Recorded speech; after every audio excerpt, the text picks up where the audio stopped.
Sebetulnya orang sebagai yang sudah ditetapkan tersangka itu memang nggak harus ditahan sepanjang orang ini tidak melarikan diri.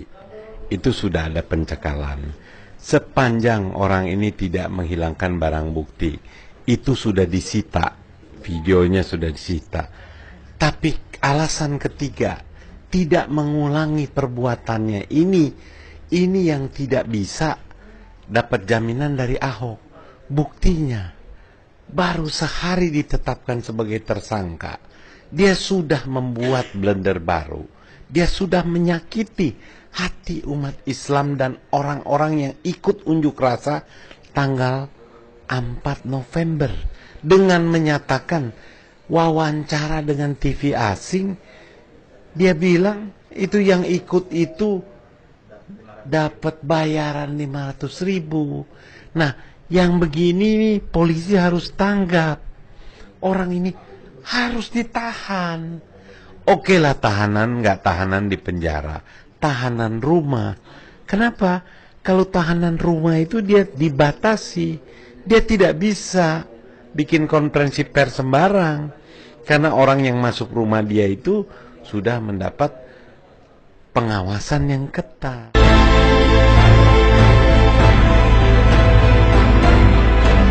Ya, saya kira begini, karena hukum berlaku sama buat setiap orang. Saya termasuk yang merasa sangat dirugikan karena saya ikut pada saat unjuk rasa tanggal 4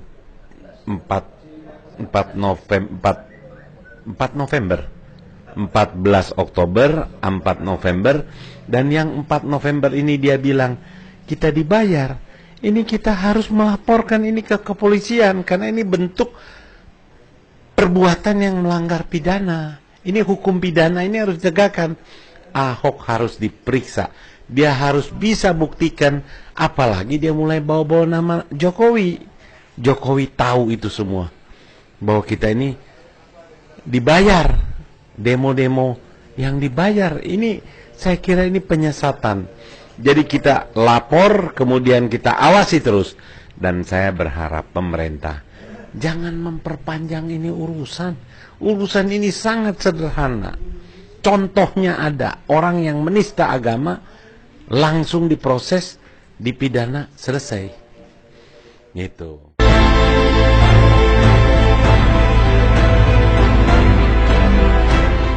Kalau saya awalnya kita ini semua minoritas ini, orang-orang Tionghoa ini tak kenal maka tak sayang. Pandangannya ini orang yang suka melanggar aturan. Kita cuma diperlihatkan itu kan kalau FPI itu razia. Tapi teman-teman saya tanya, kita berpandangan begini kepada FPI, kepada Habib ini, emang kita pernah dirugikan? Ternyata teman-teman bilang, kita nggak pernah dirugikan loh. Yang dirugikan itu adalah orang-orang yang kerjanya buka tempat maksiat, orang-orang yang kerjanya tripping, tempat-tempat hiburan yang ada menyediakan fasilitas tripping, ngobat. Jadi kita-kita yang kerja benar ini nggak ada yang merasa dirugikan. Akhirnya kita kenal, kita berdialog, ternyata beliau orangnya yang luar biasa, santun, baik, dan bisa mengerti. Nah, jadi saya pikir ke depan, dan yang saya bangga, mungkin kalau nggak ada FPI ini, nggak ada Habib Rizik ini, Ahok menista ini nggak ada yang marah. Ini yang saya senang, beliau tampil terdepan, memelopori, tapi adem, nggak dikasih briefing, tidak karena Ahok ini Tionghoa, tidak karena dia Kristen, tapi karena dia menista agama. Demikian juga pada saat di KPK. FPI turun demo itu bukan karena dia Tionghoa, bukan karena dia Kristen, tapi dia korupsi. Ini yang menyebabkan saya jadi sama, seiring dengan Habib Rizik dan teman-teman FPI bersama-sama berjuang. Jadi gerakan kita ini bukan gerakan rasialis. Gerakan kita adalah gerakan menuntut keadilan untuk menjaga negara Pancasila ini supaya tetap utuh, tetap bersatu. Bersatu utuh itu kalau semua diperlakukan adil. Kalau agama mayoritas yang dinista tidak bisa diadili, bencana ini. Nggak ada lagi orang yang percaya kepada hukum. Jadi saya kira pandangan negatif terhadap Habib Rizik ini harus dibuang. Dan teman-teman saya ini hari ini bikin iklan di koran Rakyat Merdeka, satu halaman itu berterima kasih. Wabil khusus katanya itu kepada Imam Besar FPI. Itu benar-benar teman-teman saya tergerak. Lius ini Tionghoa luar biasa.